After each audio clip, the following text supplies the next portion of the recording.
नेपाल सरकारका सम्माननीय प्रधानमन्त्री बालेन्द्र शाह तथा उहाँको सम्पूर्ण मन्त्री परिषदलाई कार्य सफलताको हार्दिक मङ्गलमय शुभकामना व्यक्त गर्दछु।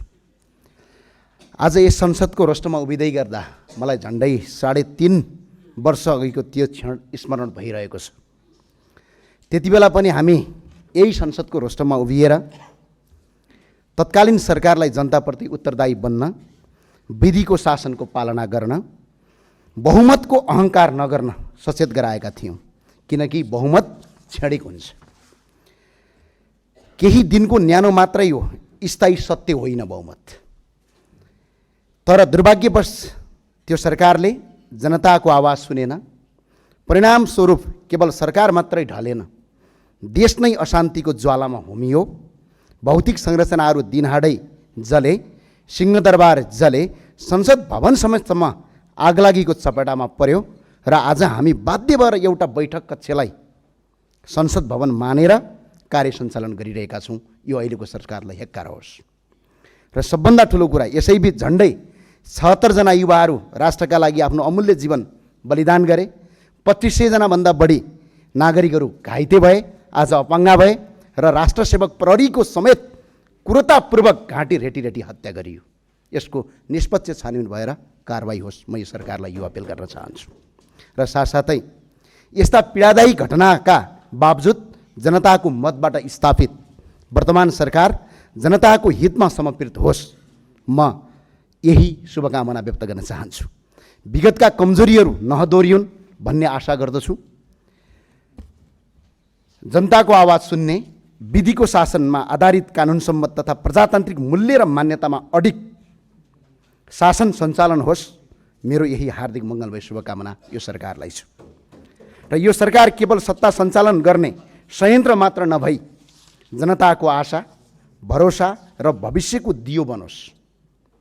र त्यो दियो जोगाइराख्नु हामी सबैको प्रमुख कर्तव्य हो। हामी त्यो दियो जोगाउँछौँ। तर त्यो दियो कहिल्यै डढेलोमा परिणत नहोस्। यदि त्यो दियो डढेलो बन्न खोज्छ, यदि कोसिस गर्छ भने हेक्कार होस्।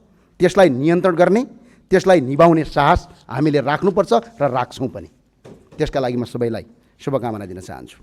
नेपालमा धेरै सरकारहरू परिवर्तन भए, धेरै व्यवस्था परिवर्तन भए, तर जनताको अवस्था जस्ताको तस्तै रह्यो। अब वर्तमान सरकारले सुशासनको मार्ग अवलम्बन गर्दै विगतका सबै भ्रष्टाचारका काण्डहरूको फाइल खोल्नेछ भन्नेमा म पूर्ण विश्वस्त छु। विशेष गरी प्रधानमन्त्री बालेन्द्र शाह र गृहमन्त्री माननीय सुदन गुरुङप्रति अझै विश्वस्त भएको छु। लाउडा विमान काण्डदेखि सहकारी घोटाला काण्डसम्मका ठुल्ठुला दोषीहरूलाई कानुनी कटघरामा उभ्याइनेछ भन्नेमा म पुरा आशावादी छु। र सबभन्दा ठुलो कुरा, पोहोर साल आउँदा अघिल्लो वर्ष अलि पाका उमेरका मान्छे थियौँ, अहिले भर्खरका युवा साथीहरू आएका छौँ। यो चाहिँ परिवर्तनको एउटा सिर्फ दल परिवर्तन नभएर हाम्रो पुस्ता परिवर्तन भएछ। यसका लागि धेरै धेरै धन्यवाद भन्न चाहन्छु। सडकको किनारमा मकै पोलेर, साग बेचेर, पसिना र रगत बगाएर संलग्न गरिएको सहकारीको रकम हडप्ने भ्रष्टाचारीलाई कानुनको कटघरामा उभ्याइनेछ र पीडितको रकम सरकारबाट होइन, ती अपराधीहरूको 3 पुस्ते सम्पत्ति जफत गरेर तिराइनेछ भन्ने कुरामा सरकारसँग म पूर्ण आशावादी छु। र निर्मला पन्तदेखि इनिसा विकसम्मका निर्दोष दिदीबहिनीहरूको चित्कारले न्याय पाउनेछ भन्नेमा म पुनः आशावादी छु। र चाँडै न्याय पाइएको पनि सुन्न पाइयोस्, यही मङ्गलमय शुभकामना व्यक्त गर्न चाहन्छु। आज युवाहरू +2 पास गर्ने बित्तिकै आफ्नो जीवनका लागि विदेशी न बाध्य छन्। हरेकको दिमागमा आइरहेको छ। आज अलिकति हुने खानेका छोराछोरी अस्ट्रेलिया ताकिरहेका छन्, अलिकति गरिबका छोराछोरीहरू आज खाडी मुलुक ताकिरहेका छन्। यो सोच नै मार्नुपर्ने हाम्रो आवश्यकता छ। त्यो सोच मार्न यो सरकारले कदम गर्नेछ भन्ने मलाई आशावादी छु। झन्डै 80 लाखभन्दा बढी युवाहरू नेपालीहरू विदेशमा श्रम गर्न बाध्य छन् र तिनैको रेमिटान्सले यो देशको अर्थतन्त्र आज धानिरहेको छ। हाम्रो तलब पनि तिनीहरूको रेमिटबाट चलिरहेको छ। यो सरकारले स्वदेशमै रोजगारी सिर्जना गरी युवाहरूलाई आफ्नै भूमिमा भविष्य देख्ने वातावरण बनाउनु छ भन्ने कुरामा म पूर्ण विश्वस्त छु। एकपटकको नेपाली सधैँको नेपाली, यहाँ गई माननीयज्यूले पूर्व वक्ताले पनि भनिसक्नुभयो। आज जसका पुर्खाले यो देश बनाए, जसका पुर्खाले आज अङ्ग्रेजसँग लडे, जसका पुर्खा तिब्बतसँग लडे, जसका पुर्खा मुगलसँग लडे, तिनका सन्तान आज विदेशी बनिरहेका छन्। एकपटकको नेपाली सधैँको नेपाली भन्ने नारालाई, नेपालको संविधानलाई पनि संशोधन गरेर नेपाली नागरिकता फेरि कायम गरियोस्। र यदि यो सरकारलाई त्यतिखेर बहुमतको आवश्यकता पर्छ त्यतिखेर हामी तपाईँहरूको पछाडि उभिनेछौँ, 187 पुर्याउँछौँ। यसमा तपाईँहरू ढुक्कका साथ काम गर्नुहोस्। म तपाईँलाई यो अपिल गर्न चाहन्छु। हाम्रा किसानहरू जसले बाँझो जमिनलाई हराभरा बनाउँछ आज विदेशी भूमिमा सस्तो मजदुर भएका छन्। आज किसान दाजुभाइहरू मजदुर बन्नुपर्ने बाध्यता छ। त्यो बाध्यताको अन्त्य गर्न हामी एकजुट हुनैपर्छ, हामी सँगसँगै जानैपर्छ। दलभन्दा ठुलो देश हो, मैले यो मान्यता राख्दछु। दलभन्दा ठुलो देश हो। यहाँ को काङ्ग्रेस, को एमाले, को रासपा, को रापरपा, को श्रम संस्कृति, को माओवादी या को तारो भन्ने होइन। हामी सबै नेपाली हो। यो दलगत स्वार्थ त्यागेर सुशासन र विधिको शासन र प्रजातान्त्रिक अभ्यासका लागि हामी एक ढिक्का हुनुपर्छ भन्ने मलाई लाग्छ र हामी एक ढिक्का हुन्छौँ पनि। र सम्माननीय सभामुख महोदय, देशका कतिपय क्षेत्रमा आज सुरुङ मार्गको कुरा भइरहेको छ। आधुनिक पूर्वाधार निर्माण भइरहेका छन्। कयौँ ठाउँमा तपाईँको आज पूर्वाधार विकासका कार्यक्रम अगाडि बढेका छन्, तर दूर सुदूर कर्णाली र अझै पिछडित क्षेत्रहरूमा अझै पनि कालोपत्रे सडक कस्तो हुन्छ भनेर त्यहाँका दाजुभाइले देख्न पाएका छैनन्। यो सरकारसँग म के आशा राख्छु भने यहाँभन्दा अगाडि गर्दै गरेका असमानताको अन्त्य गर्दै समान विकास सुरक्षित गर्नु वर्तमान सरकारको दायित्व भन्ने लाग्छ र त्यो दायित्व यो सरकारले पुरा गर्छ भन्ने कुरामा म पुनः आशावादी छु। सम्माननीय सभामुख महोदय, आज देश विश्व आज विभिन्न क्षेत्रहरू जस्तै युरोप, मध्यपूर्व र अमेरिका अशान्तिमा छन्। आज युद्ध भइरहेको छ, तर यहाँभन्दा अगाडिको सरकारले एउटा गलत निर्णय गरेको छ। हामीले असंलग्न परराष्ट्र नीतिको अवलम्बन गर्नुपर्छ र यसको प्रभाव नेपालमा पनि पर्न सक्छ। त्यसैले नेपालले असंलग्न परराष्ट्र नीति पञ्चशीलताको आधारमा सिद्धान्तमा अडिग रहँदै विश्वमा आफ्नो पहिचान सुदृढ गर्नुपर्छ। यो सरकारले यो गर्छ भन्ने कुरामा म दृढ विश्वास राख्दछु। आज अघिल्लो सरकारले के गल्ती गर्यो भने इरानका नागरिकलाई अराइभल भिसा दिदिन भन्न पाउँदैन, किनभने इरान पनि संयुक्त राष्ट्रसङ्घको सदस्य राष्ट्र हो। माननीय सदस्य, त्यो भावना सम्माननीय सभामुख महोदय, म 2 मिनटमा सके सम्मानज्यू।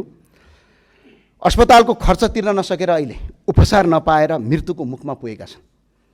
कयौँ नागरिक अस्पतालको मुख पाएका छन्। यदि अस्पताल गयो भने पनि त्यसको बिल तिर्न नसकेर फेरि बिरामी भएर फेरि त्यही अस्पतालमा बन्धक बन्नुपर्ने अवस्था छ। यसको अन्त्य हुन्छ भन्ने कुरा मैले सोचेको छु र शिक्षामा व्यापक सुधार गर्नुपर्ने आवश्यकता छ।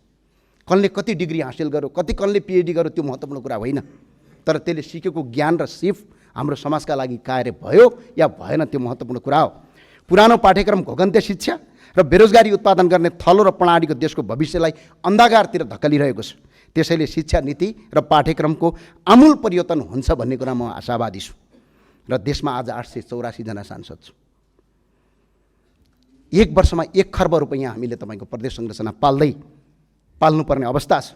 यो परानीति दलका कार्यकर्तालाई सेटलमेन्ट गर्नका लागि ल्याइएको यो प्रदेश संरचना यही संसदबाट यही सरकारले खारेज गर्छ। यदि बहुमत पुगेन भने हामीले पनि सरकारमा थप गर्छौँ। 184 चाहिन्छ, 187 पुर्याउँछौँ। प्रदेश संरचना तत्काल खारेज गरियोस्। यो सरकारले त्यो नीति अगाडि बढाओस्।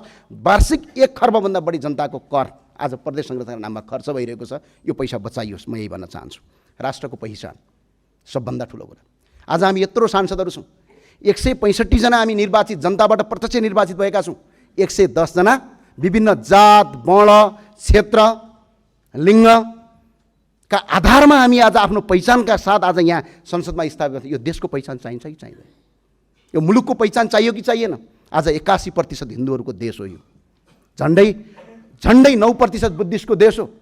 3% भन्दा बढी किराँत र 5% मुसलमानहरूको देश हो। यो हिन्दू, बुद्ध, किराँत सहितको वैदिक सनातन हिन्दू अधिराज्य नेपालको संविधानको तपाईँको धारा 4 धर्म निरपेक्षता होइन धर्म सापेक्षता नेपाल गरियोस्, हिन्दू अधिराज्य घोषणा गरियोस्। यही अपिल गर्न चाहन्छु। सम्माननीय सभामुखज्यू, म अब जम्मा 30 सेकेन्डदेखि 50 सेकेन्ड 60 सेकेन्ड भनौँ अब सम्मानज्यू।